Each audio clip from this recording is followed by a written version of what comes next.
한 번 더 같이 기도하겠습니다. 하나님 감사합니다. 우리가 주님 안에서 거룩한 새로운 피조물이 되었는데 그리스도 안에 있는다는 것이 어떤 의미고 또 그리스도가 하나님이 누구신지 또 우리가 안에 있는 그분이 누구신지를 깨닫게 되는 그런 시간들 될 수 있도록 도와주시기를 원합니다. 예수님 이름으로 기도합니다. 아멘.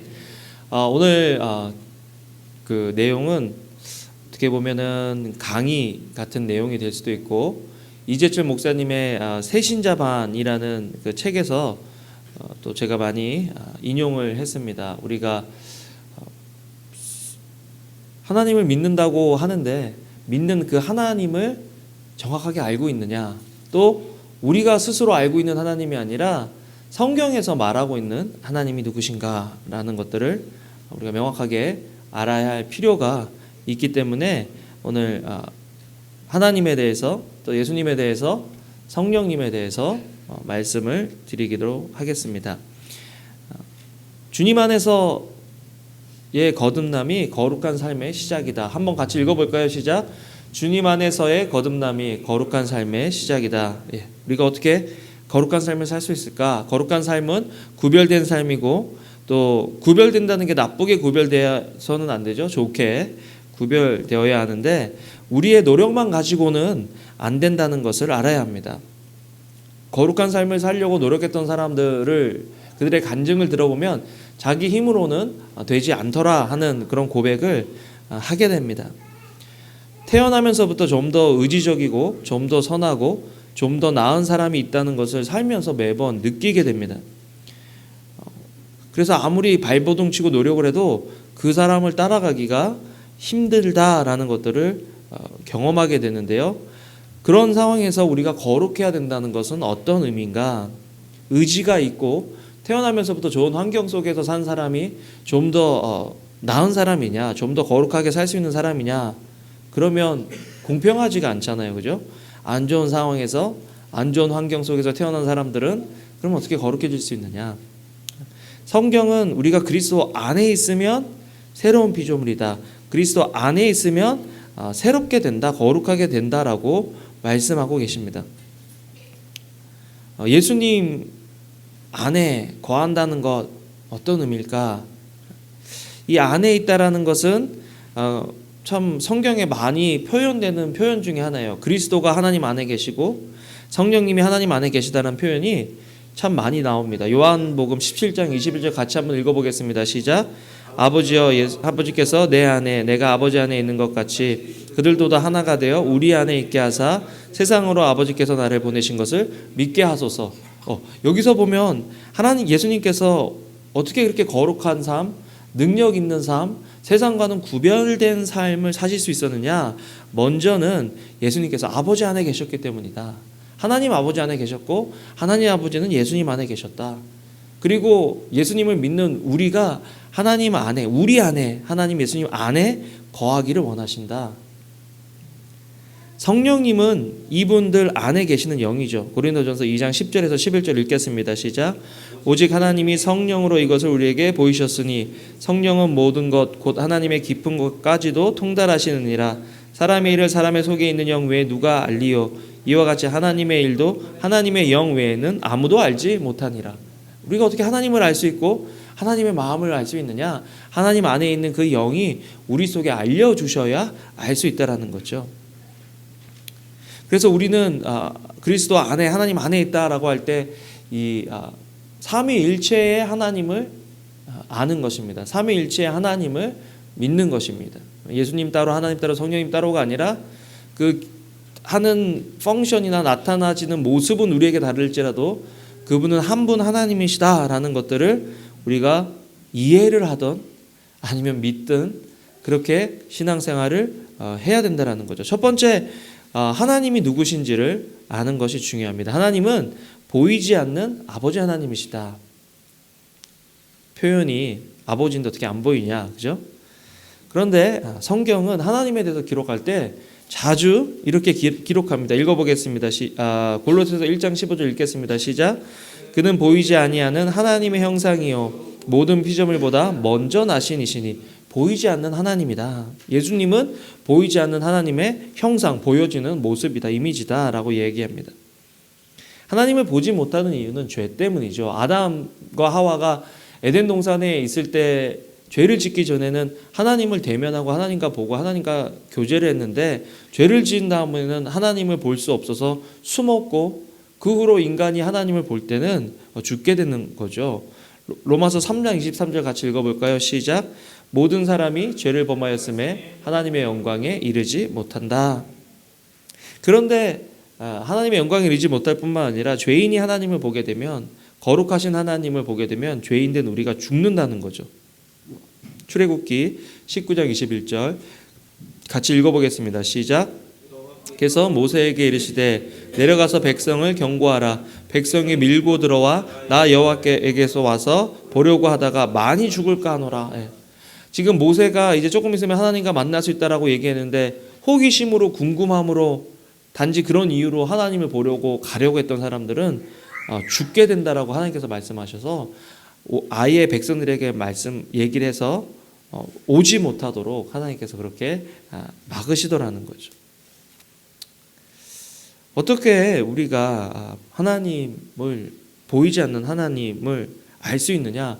가장 좋은 방법은 성경에서 보이지 않는 하나님에 대해서 뭐라고 말하고 있는지 우리가 알아야 돼요. 성경에서 말씀하고 있는 것. 그러니까 제가 얘기 드리는 게 아니라, 누군가가 얘기하는 게 아니라, 사람이 얘기하는 것이 아니라 성경에서 하나님이 뭐라고 말씀하시는가를 들을 수 있어야 된다는 거죠.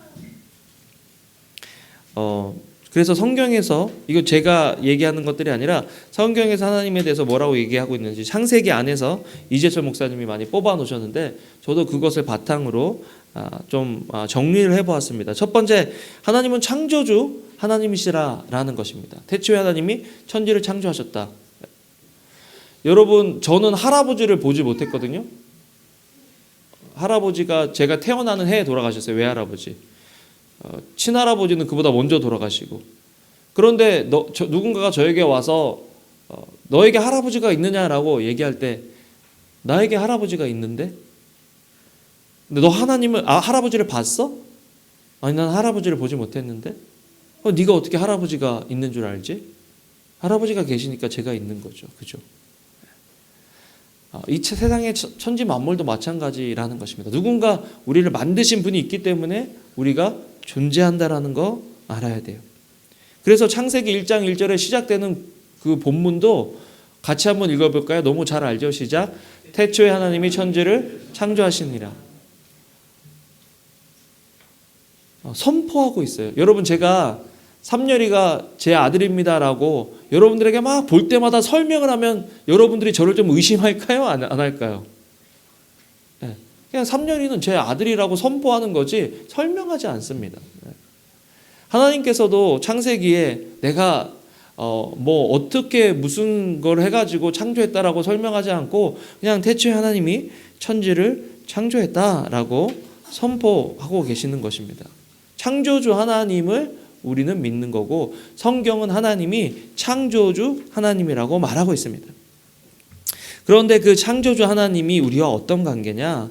우리의 부모가 되신다. 창세기 1장 27절 같이 한번 읽어보겠습니다. 시작.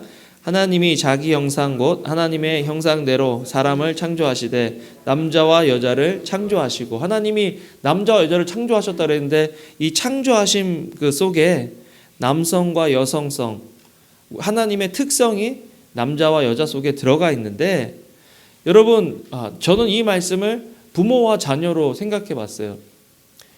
저희 아들 삼열이 대열이 생긴 거는 다르게 생겼어도, 또 성향도 너무 달라도 그 두 아이 다 저의 성품적인 것들을 가지고 있다라는 거죠. 그러니까 제 아이라는 거죠. 여기서 말씀하시는 것, 형상대로 지었다는 것이 무엇일까라고 한다면, 그분이 우리의 시초요, 그분이 우리의 부모가 되신다라는 것. 그래서 성경은 하나님을 부모로, 아버지로, 어머니로 많이 표현하고 있습니다. 마태복음 23장 37절 같이 한번 읽어보겠습니다. 시작. 예루살렘아 예루살렘아 선지자들을 죽이고 내게 파송된 자들을 돌로 치는 자여, 암탉이 그 새끼를 날개 아래 모음같이 내가 내 자녀를 모으려 한 일이 몇 번이더냐. 그러나 너희가 원하지 아니하였도다. 그 아비가 그 자녀를 모으는 것처럼, 어미가 그 자녀를 모으는 것처럼, 암탉이 그 새끼를 모으는 것처럼 하나님이 우리를 모으려고. 그렇죠? 부모가 역할은 뭐냐면 자녀들을 모으는 거예요. 어머님, 아버님, 우리 어머님에게 그 남매가 그 시블링이라 그러는데 갑자기 그 형제 자매가 8명이 있어요. 어머니까지 합치면 2남 7녀.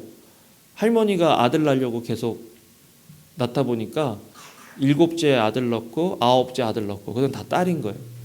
그런데 재밌는 게 있어요. 어머니도 그렇고 이모님들도 그렇고 하는 말씀이 있어요. 할머니 살아계실 때 우리가 만나지 할머니 돌아가시면 우리가 이렇게 전체적으로 만날 수 있을까라는 그런 말씀들을 많이 해요. 부모의 역할은 자식들에게 이렇게 자식들을 모아주는 역할인 것 같아요. 할머니 아직 살아계시니까 할머니 무슨 때가 되면 자녀들끼리 어떤 때는 전체가 모이고 어떤 때는 뭐 될 수 있는 사람들 뭐 4가정 5가정 모이기도 하고 그래요. 하나님은 우리를 모으시는 하나님이시다. 그런데 왜 우리의 부모가 되시고 왜 우리를 모으시느냐? 첫 번째는 복 주시기 때문이다. 여러분 뭐 기복신앙이라 그러는데 우리가 우리 자녀들을 바라볼 때 자녀들에게 좋은 거 주고 싶어요? 아니면 자녀들 좋은 거 주는 게 아까우세요? 자녀들에게 좋은 거 주고 싶으시죠. 어떤 부모가 자녀 낳고 자녀에게 태어나자마자 고생 좀 해봐라, 뭐 밖에서 추운데 재우고 나가서 뭐 일하라라고 일 뭐 연장 주고 일하고 돈 얼마 갖고 왔는지 보고 뭐 그런 부모 나쁜 부모죠. 그런 부모는 하나님께서 우리를 지어 놓으시고 너 이 땅에서 고생 좀 해라라고 해서 창조하신 것이 아니라 우리에게 복을 주시기 위해서 창조하셨다라는 것입니다. 창세기 1장 27절 28절 같이 한번 읽어보겠습니다. 시작. 하나님이 자기 형상 곧 하나님의 형상대로 사람을 창조하시되 남자와 여자를 창조하시고 하나님이 그들에게 복을 주시며 하나님이 그들에게 이르시되 생육하고 번성하여 땅에 충만하라 땅을 정복하라 바다의 물고기와 하늘의 새와 땅에 움직이는 모든 생물을 다스리라 하시니라. 하나님께서 하나님의 형상으로 만드시고 제일 처음 하신 게 뭐예요? 복을 주셨다라는 것입니다. 하나님은 우리에게 복 주시는 하나님이에요. 따라해 봅시다. 하나님은 우리에게 복 주시는 하나님이시다. 하나님은 우리에게 복을 주신 하나님이다. 부모의 입장에서 자녀들을 보면 너무나 당연한 일이죠. 이재철 목사님이 그 새신자반이라는 책에서 이렇게 말을 했는데 좋더라고요. 피조물인 인간의 같이 읽어보겠습니다. 시작. 피조물인 인간의 목적은 언제나 창조주 하나님이다. 하나님의 영광을 위한 삶, 그것이 인간의 삶의 목적이고 복은 그 목적을 이루기 위한 수단으로서 하나님에 의해 주어지는 은총이다. 요번에 갑자기 학교에서 공부 잘하는 애들한테 상 주는 그런 시간이 있었는데 저희는 잊어버리고 안 갔는데 거기 참석했던 부모님들이 우리 삼열이들이 상 받았다고 카톡으로 사진 찍어서 카톡으로 보낸 거에서 우리가 보고 이게 뭐야 막 이렇게 했었거든요. 그런데 그게 아이들이 뭐 공부를 그렇게 막 열심히 한 것도 아니고 학원을 보낸 것도 아닌데 그래도 4.0 받고 다 오래 받고 또 성적을 작게 잘 받아서 상을 줬어요. 근데 걔들이 잘한 거지만 제가 어깨가 으쓱으쓱한 거예요. 자녀가 잘 되고 자녀가 어떤 영광스러운 위치에 오면 그 영광이 누구에게 와요? 부모에게 온다는 거예요. 부모에게. 우리 부모님들에게 애가 왜 이렇게 이쁘냐, 애가 왜 이렇게 잘생겼냐 그러면요 너무 좋아해요. 그 부모들이요 너무 좋아해요. 자기가 잘생겼다는 얘기 듣는 것도 아닌데 또 나중에 뭘 잘해보세요. 자녀가 뭐 잘했다면요 부모가 굉장히 그게 흐뭇해요. 또 그것들을 할 수 있도록 부모가 여건과 환경을 조성해 줄 때도 있잖아요. 하나님께서 복 주시는 이유는 우리에게 하나님의 영광이 되도록. 그런데 하나님의 영광이 되는 것이 우리의 모든 것들을 뭐 지어짜서 하나님이 영광이 되는 것이 아니라 우리가 잘 되고 우리가 복 받아서 형통하고 풍성한 삶을 살아가는 것이 하나님의 영광이 되더라. 그래서 하나님의 복을 기대하고 기다려야 된다.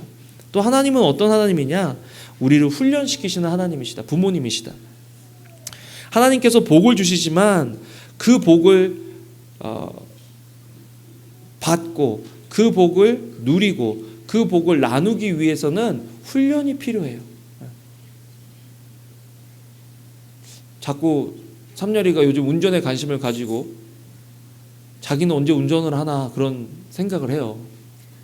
걱정입니다. 이제 보험료도 올라갈 거고, 그래도 운전 안 시킬 수는 없고 시켜야겠죠, 그죠?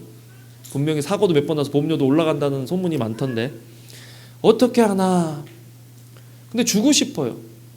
지금은 아니라는 거예요. 삼년이가 운전을 하기 위해서는 나이가 돼야 될 뿐만 아니라 운전을 할 수 있는 그 훈련을 받아야 되는 거죠. 그런 후에 차라는 복이 삼년에게 주어지겠죠. 하나님께서 우리에게 복을 주시기를 원하는데 우리가 그 복을 받아서 그 복을 누릴 수 없으면 그거는 독이 될 수 있다는 겁니다. 요즘 아이들이 부에 대한 가치가 있어가지고 학교에 자기 친구들 중에 누가 제일 부자인 줄을 알아요. 그래서 이런 말 하는 거예요. 어떤 친구는 지갑에 100불짜리들을 갖고 다닌대요. 그래갖고 그랬더니 삼년이가 그러나 대열이가 야 걔보다 더 부자인 애는 데비카드를 갖고 다녀 그러면서 아니 중학교 2학년 1학년 3학년짜리가 데비카드 갖고 다녀서 뭐 하려고. 독이 될 수 있다라는 거죠. 복을 주어졌을 때 그 복을 누리고 또 궁극적으로는 그 복을 나누게 하기 위해서는 훈련이 필요한 거예요. 여러분 우리의 삶에 하나님이 우리의 부모님이신데 왜 복을 안 주시고 왜 이렇게 어려움을 주시냐라고 생각이 된다면 그걸 이렇게 바꿨으면 좋겠어요. 하나님께서 나에게 복을 주실 건데 내가 그 복을 받아서 누리고 나누기 위해서는 훈련이 필요하다라는 거예요. 우리에게는 그래서 하나님께서 우리를 훈련시키시는 거죠. 하나님께서 이스라엘을 복 주시기 전에 가나안 땅 약속의 땅으로 보내주시기 전에 훈련을 시키셨어요. 창세기 15장 13절 같이 읽어보겠습니다. 시작. 여호와께서 아브라함에게 이르시되 너는 반드시 알라 내 자손이 이방에서 객이 되어 그들을 섬기겠고 그들은 400년 동안에 내 자손을 괴롭히리라. 거룩하고 경건한 백성이 되기 위해서 섞이지 않기 위해서 고센 땅이라는 애굽 땅에서 양들을 키우면서 목자 생활을 하면서 하나님의 그 순수하심을 지킬 수 있는 민족으로 커졌다라는 거죠. 그 다음에 가나안 땅으로 가는 거예요. 가나안 땅으로 가서 바로 갔습니까? 40년 동안 광야에서 훈련을 받았죠. 무슨 훈련? 순종의 훈련을 받았다라는 것입니다. 우리가 하나님의 복을 바라지만 하나님께서 복을 더디 주시는 이유, 그것은 우리가 복을 받았을 때 그것들을 나누기 위함이다. 두 번째, 하나님은 어떤 하나님이냐? 우리의 부모님이신 하나님인데 우리의 부모는 전능한 부모시다. 창세기 17장 1절 같이 읽어보겠습니다. 시작. 아브라함이 99세 때에 여호와께서 아브라함에게 나타나서 그에게 이르시되 나는 전능한 하나님이라 너는 내 앞에서 행하여 완전하라. 나는 전능한 하나님이라. 전능하시다라는 말씀은 우리에게 많은 것들을 의미해 줍니다.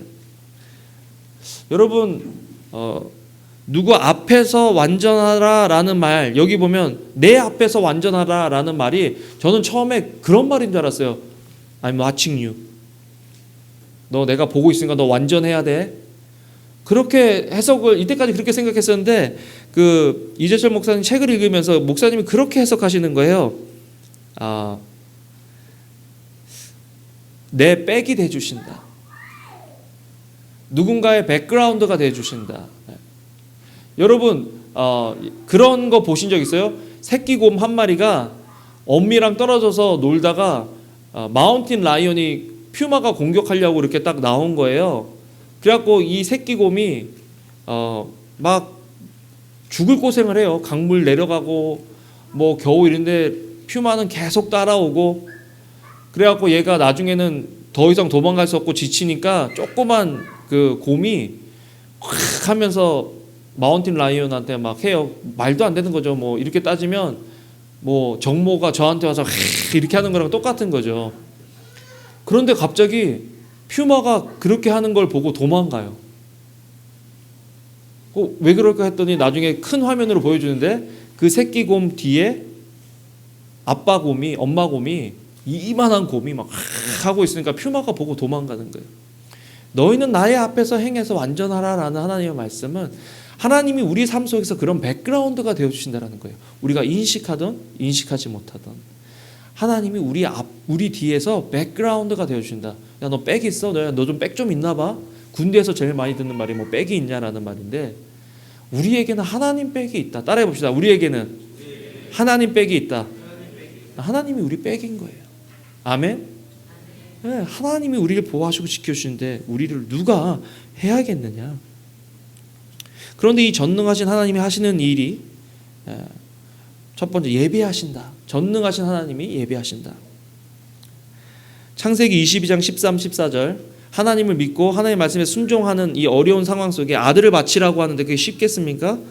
그런데 하나님의 말씀을 믿고 하나님의 성품을 믿고 아들을 바치러 갔더니 하나님께서 예배하신다. 읽겠습니다. 시작. 아브라함이 눈을 들어 살펴본즉 한 수장이 뒤에 있는데 뿔이 숯불에 걸려 있는지라. 아브라함이 가서 그 수장을 가져다가 아들을 대신하여 번제로 드렸더라. 아브라함이 그 땅 이름을 여호와 이레라 하였으므로 오늘날까지 사람들이 이르기를 여호와의 산에서 준비되리라 하더라. 여호와 이레의 하나님, 준비하시는 하나님인데 어떻게 준비하시는 하나님이에요? 전능하셔서 완벽하게 준비하신 하나님이 우리 하나님이시라는 겁니다. 자, 여러분 지난 한 주간에 이 전능하신 하나님을 어떻게 경험하셨습니까? 어떻게 이 전능하신 하나님을 경험했죠? 우리의 삶 속에서 야, 하나님이 전능하셔서 이렇게 예배해 주셨어 라고 할 수 있는 고백이 있나요? 내가 형진자매 통해서 수홍 형제 근뉴스 들었는데, 수홍 형제가 이제 어디로 근무지가 됐다고 그랬죠? 발렌시아로. 네. 근데 조금 있으면 이사도 그쪽으로 갈 확률이 많거든요. 나는 이게 여호와 이레라고 생각해요. 하나님께서 예비하신다. 세상에 믿지 않는 사람들이 이 얘기를 들으면요, 야, 수홍 형제 진짜 재수가 좋다. 수홍 형제는 정말 운이 좋다 이렇게 얘기하겠지만, 하나님을 알고 하나님을 믿는 사람은 와우, 하나님 여호와 이레. 야, 하나님이 이렇게 해주셨다라고 고백할 수밖에 없는 거예요. 우리의 삶, 우리의 사업 속에, 우리의 가정 속에, 내가 계획하고 있는 그런 모든 것들 속에 하나님의 인도하심이 우리가 기도하고 깨어 있으면 알 수 있는 것들이 너무 많다라는 거예요. 우리 교회 1시간 걸어서 이쪽으로 이사 온 것도 여호와 이레라는 거예요. 100년 전에 이 건물을 지었는데 이 건물에 우리가 들어올 줄 어떻게 알았습니까? 여호와 이레라는 거예요. 하나님이 인도하심. 하나님이 전능하신 하나님이시다. 두 번째로, 하나님은 전지하신 하나님이 예비하신다. 전능해도 전지하지 못하면 예비하기가 힘들어요. 예를 들어서 이 전지하다라는 것은 He knows everything. 하나님이 모든 것을 아신다는 말이에요. 하나님이 모든 것을 아시기 때문에 우리의 모든 필요를 아시고 준비해 주신다. 누가복음 12장 30절 같이 읽어보겠습니다. 시작.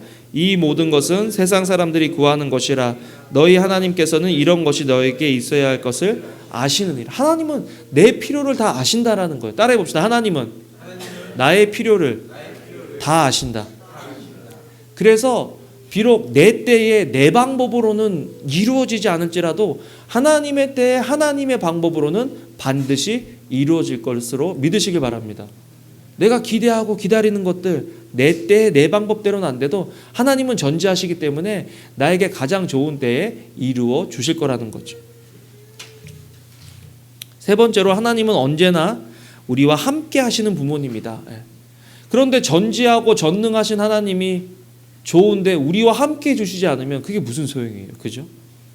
우리와 함께 해주신다. 하나님이 우리와 함께 해주신다. 창세기 28장 15절 읽겠습니다. 시작. 내가 너와 함께 있어 내가 어디로 가든지 너를 지키며 너를 이끌어 이 땅으로 돌아오게 할지라. 내가 내게 허락한 것을 다 이루기까지 너를 떠나지 아니하리라 하신지라. 아멘. 하나님이 우리와 함께 하신다라는 거예요. 우리 자녀들을 보면 우리 자녀들이 어떻게 움직이고 무엇을 하고 있는지 부모들의 눈이 항상 자녀들에게 가 있어요. 여러분 이 자리에 나와서 한 30명, 40명이 나와서 애들이 막 학예회를 하잖아요. 그때 부모들이 누구만 바라보는 줄 아세요? 자기 자녀만 바라봐요. 자녀만 바라본다고. 그래서 그 자녀들이 그 속에서 어떻게 하고 있는지를 바라본다. 근데 하나님께서 하시는 말씀은 뭐냐면 하나님도 우리를 바라보신다. 하나님도 우리의 삶 속에서 우리의 매 순간 우리를 바라보시고, 그런데 그 하나님이 전지전능한 하나님이시다. 두 번째로, 그렇다면 하나님은 보이지 않는 하나님이신데 성경에서는 하나님이 이런 일을 하신다라고 얘기하셨는데, 그러면 예수님은 누구냐? 예수님은 하나님의 함께 하심을 보이시기 위해 오신 아들 예수님이시다. 하나님이 함께 하신다라는 것을 우리에게 알게 하시기 위해서 보여지신 예수님, 하나님이 아들 예수님이시다. 골로새서 1장 15절 다시 한번 읽어보겠습니다. 시작. 그는 보이지 아니하는 하나님의 형상이시요 모든 피조물보다 먼저 나신 이시니. 그래서 임마누엘의 예수님이 되어주신 하나님이 우리와 함께 하심을 보이시기 위해서 이 땅에 오셨다. 그런데 이 땅에 오신 이유가 뭐냐? 이사야 43장 4절에서 5절 같이 읽어보겠습니다. 시작. 그는 실로 우리의 질고를 지고 우리의 슬픔을 당하였거늘 우리는 생각하기를 그는 징벌을 받아 하나님께 맞으며 고난을 당한다 하였노라. 그가 찔림은 우리의 허물 때문이요 그가 상함은 우리의 죄악 때문이라. 그가 징계를 받음으로 우리는 평안을 누리고 그가 채찍에 맞음으로 우리는 나음을 받았도다. 우리의 죄, 우리의 연약함을 함께 하시기 위해서 하나님이 아들 예수님으로 이 땅에 오셨다. 첫 번째, 그 예수님은 우리의 구원자시다라는 것입니다. 마태복음 1장 21절에 읽겠습니다. 시작. 아들을 낳으리니 이름을 예수라 하라. 이는 그가 자기 백성을 그들의 죄에서 구원할 자이심이라 하니라. 아들을 낳으리니 그 이름을 예수라 하라. 근데 예수님은 자기 백성을 그들의 죄에서 구할 자다. 성경에서 예수님을 우리의 구원자라고 얘기하고 있죠. 예수님에 대해서 메시아에 대해서 예언하러 온 침례 요한도 예수님을 볼 때 이렇게 얘기했습니다. 읽겠습니다. 시작. 이튿날 요한이 예수께서 자기에게 나오심을 보고 이르되 보라 세상 죄를 지고 가는 하나님의 어린 양이다. 보라 하나님의 세상 죄를 지고 가는 하나님의 어린 양이다. 여러분, 하나님께서 제사의 그 것들을 구약에 주셨을 때 아무거나 갖고 와서 죽이라고 하지 않고 1년 된 수장, 뭐 어린 양, 흠없고 점없는 어린 양, 비둘기 이런 정해진 대상을 주셨고 그것들을 가지고 왔을 때 온전한 제사가 됐던 것처럼 하나님께서 왜 예수님이냐라고 얘기한다면 하나님께서 예수님을 통해서 우리를 구원해 주셨다라고 지정하셨기 때문입니다. 우리의 메시아로, 우리의 구속자, 구원자로 지정해 놓으셨기 때문이죠. 그래서 그 예수님만이 길이요 진리요 생명이 되는 것입니다. 다른 어떤 것들로는 하나님께로 올 것이 없다라고 말씀하시는 거죠. 그러면 두 번째로 예수님은 구원자실 뿐 아니라 부활자다. 예수님은 예수님에 대해서 설명하시면서 이렇게 말씀하십니다. 요한복음 11장 25절 읽겠습니다. 시작. 예수께서 이르시되 나는 부활이요 생명이니 나를 믿는 자는 죽어도 살겠고. 예수님이 구원자시다 의미가 있죠. 부활자시다라는 것은 어떤 의미가 있느냐? 먼저는 예수님의 그 구원이 영원하다라는 것입니다. 예수님도 죽고 부활하지 않고 끝나셨으면 예수님을 믿는 사람도 죽고 끝나는 거예요.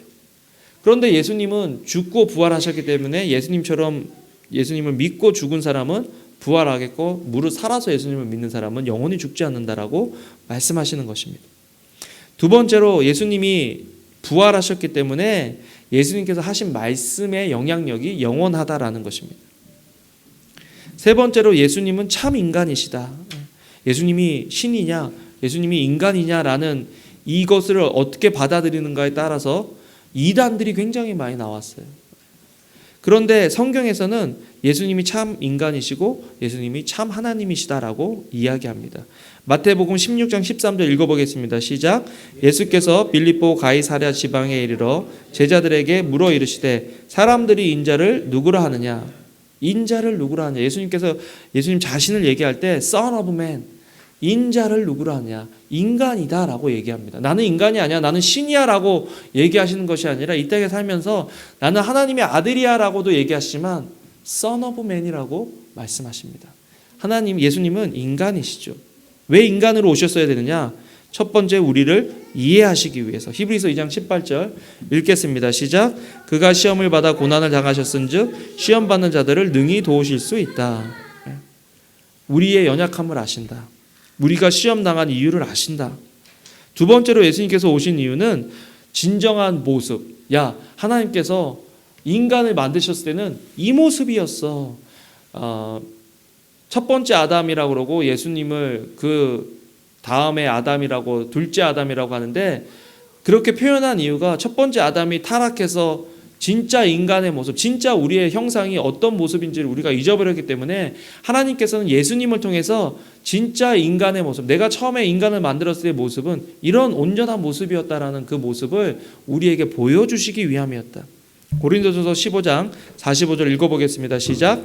기록된 바 첫사람 아담은 생명이 되었다 함과 같이 마지막 사람은 살려주는 영이 되었다. 우리에게 본이 되어주시고 또 우리에게 있어서 진짜 모습이 어떤 모습인지 알려주시기 위해서 예수님이 인간의 모습으로 오셨다. 그런데 예수님은 인간인 동시에 하나님이시다. 마태복음 1장 23절 읽겠습니다. 시작. 보라, 처녀가 잉태하여 아들을 낳을 것이요 그의 이름은 임마누엘이라 하리라 하였으니 이를 번역한즉 하나님이 우리와 함께 하신다. 예수님은 하나님이시다라는 것들을 마태복음에 명확하게 표현하고 있는 거죠. 참 하나님만이 참 생명을 줄 수 있어요. 처음에 인간을 만드시고 생명을 불어넣으셨을 때 인간이 움직이기 시작한 것처럼 이 예수님 안에 그 생명이 들어있다라는 것입니다. 요한일서 5장 12절 읽어보겠습니다. 시작. 아들이 있는 자에게는 생명이 있고 하나님의 아들이 없는 자에게는 생명이 없다. 마치 아담을 흙으로 만들어 놓으시고 인간을 만드시고 그 코에 생기를 불어넣어 주신 것처럼 예수님도 죽은 우리를 살리실 수 있는 그런 생명이 그분 안에 있으시다. 그것은 하나님만이 하실 수 있는 일이죠. 세 번째로 함께 하시는 성령 하나님이 계신다. 성령 하나님은 보이지 않는 하나님, 아버지 하나님, 또 보이는 하나님이신 아들 예수님이 우리와 함께 하시고 우리가 그 속에 거해야 된다라는 것들을 알려주시는 분이다. 로마서 8장 16절 읽겠습니다. 시작. 성령이 친히 우리의 영과 더불어 우리가 하나님의 자녀인 것을 증언하신다. 성령님이 증언하신다. 우리가 하나님의 자녀인 것을. 자, 성령님은 그러면 어떻게 아느냐? 성령님에 대해서 설명하기가 참 힘들어요. 그런데 성령님에 대해서 예수님이 몇 가지 말씀하신 게 있어요. 첫 번째, 성령님의 이름으로 성령님을 알아야 됩니다. 성령님은 어떤 분이시냐? 보혜사시다. 요한복음 14장 16절 읽겠습니다. 시작. 보혜사 곧 아버지께서 내 이름으로 보내실 성령, 그가 너에게 모든 것을 가르치시고 내가 너에게 말한 모든 것을 생각나게 하리라. 성령님은 보혜사 성령님이다. 위로자, 돕는 자라는 뜻이죠. 만약 우리의 삶에 말씀의 위로를 받고 기도하다가 위로를 받고 예배하다가 위로를 받는다면, 찬양하다가 위로를 받는다면 성령님이 지금 우리 속에서 역사하시는 거죠. 또 성령님을 성경은 진리의 영이라고 예수님은 말씀하십니다. 요한복음 14장 17절 읽겠습니다. 시작. 그는 진리의 영이라 세상은 능히 그를 받지 못하나니 이는 그를 보지도 못하고 알지도 못함이라. 그러나 너희는 그를 아나니 그는 너희와 함께 거하시며 또 너희 속에 계시겠음이라. 진리의 영이다. 여러분, 우리가 성경을 읽을 때 뭔가 깨달음이 있고 찔림이 있고 또 뭔가를 성경을 펴고 싶다. 그러면 성령님이 우리 속에서 역사하시는 거예요. 여러분, 성경을 펴기가 얼마나 힘든 줄 아세요? 성경을 펴서 읽는다는 게 진짜 하나님의 은혜라는 거 저는 매번 경험해요. 지난주에 성경 읽어야지 하는데 성경이 왜 이렇게 안 읽혀지는지. 그냥 스마트폰에서 인터넷 보고 또 드라마 보는 거는 쉽지만 여러분 진짜 마음 먹고 성경 필라 그래 보세요. 얼마나 어려운지. 우리 세라자매는 맨날 그 적용에 아이들하고 꼭 성경 읽기 오늘은 꼭 해야 되겠다. 그런 것들을 지난주에 나 그거 보면서 동감을 많이 해서 나도 오늘은 하고 싶다. 근데 이게 안 되는 거예요. 이게 은혜가 있어요. 성령님께서 인도해 주셔야 돼요. 그래서 성령님 나를 진리 가운데로 인도해 주세요라고 기도하고 부탁해야 성경을 펴지, 아무리 옆에서 얘기하고 아무리 내가 읽어야지 해도 안 읽혀지는 거예요. 딱 성령님의 이름으로 성령님을 알고 또 성령님의 사역으로 성령님을 알아요. 시간이 이제 많이 됐으니까 이런 일이 있으면 성령님이 계신다라는 것을 여러분들이 알 수 있다라는 거 아시기 바랍니다. 첫 번째, 말씀을 깨닫게 해주세요. 말씀은요, 내가 똑똑해서 깨닫는 게 아니라 성령님이 깨닫게 해주셔야 깨달아요. 두 번째, 책망해 주세요. 여러분, 성경 말씀을 읽거나 말씀을 듣는데 찔림이 온다. 내가 어떤 일을 하는데 그게 옛날에는 괜찮은데 지금은 좀 찔리고 거북하다. 그럼 그건 성령님이 역사하시는 거예요. 성령님은 감동을 주세요. 내 마음을 움직여서 뭔가를 하게 하실 때가 있어요. 이번에 고아원 아이들은 이제 오잖아요. 다음 주에 와요. 우리 교회 와서 예배 드릴 거예요, 여러분. 다다음 주인가요?